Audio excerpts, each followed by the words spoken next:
Olá, meu nome é Raquel e no vídeo de hoje vamos falar sobre o Programa de Farmácia Popular do Brasil. Esse programa foi criado pela Lei 10.858 de 2004 e regulamentado pelo Decreto 5090, também de 2004.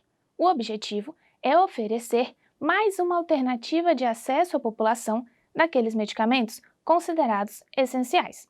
Dito isso, a disponibilização desses medicamentos é feita por duas formas: por meio de rede própria, constituído por farmácias populares com parceria dos entes federados, e pelo sistema Aqui Tem Farmácia Popular, constituído por meio de convênio com a rede privada de drogarias e farmácias.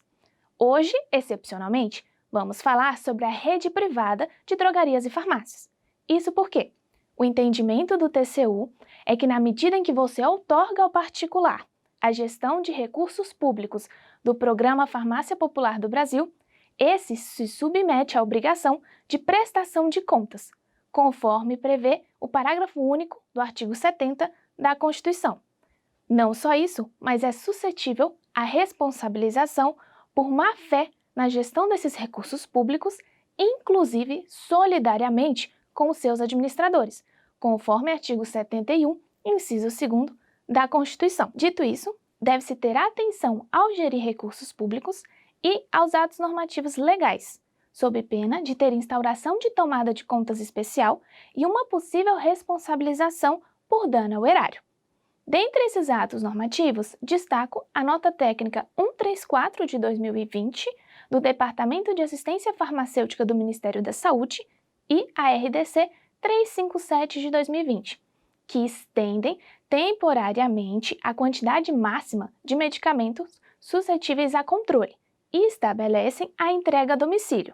Então, antes, o programa autorizava essa dispensação de medicamentos em quantidade suficiente correspondente ao tratamento de um mês, de acordo com as especificidades da doença, devendo então o paciente ir mensalmente à farmácia.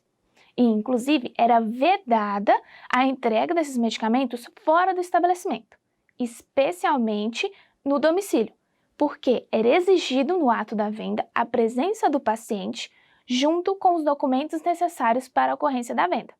Ocorre que, em razão da pandemia, com esses normativos legais, foi autorizado em um único atendimento que o paciente retire o medicamento suficiente para o seu tratamento em até 90 dias, dispensando o comparecimento à farmácia por até 3 meses, sendo também autorizada a entrega desse medicamento no domicílio do paciente, desde que ele tenha a documentação necessária para a ocorrência da venda. Então, essa alteração, ela serve para todos os medicamentos e correlatos integrantes do programa, inclusive fraldas geriátricas. Outra alteração foi a flexibilização desse programa quanto à comprovação da representação legal daqueles pacientes que não podem comparecer às farmácias credenciadas.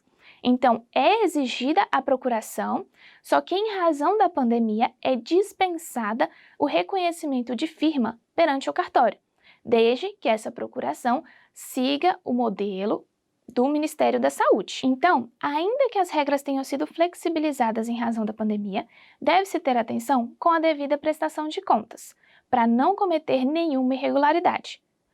Por exemplo, naquelas previstas no artigo 44 da Portaria 184 de 2011, que seria, por exemplo, a dispensação de medicamentos sem a devida comprovação da aquisição, por meio de notas fiscais ou por meio das receitas médicas. Além disso, não alterar o registro da dispensação do medicamento, colocando em nome de pessoas falecidas, terceiros ou funcionários do estabelecimento.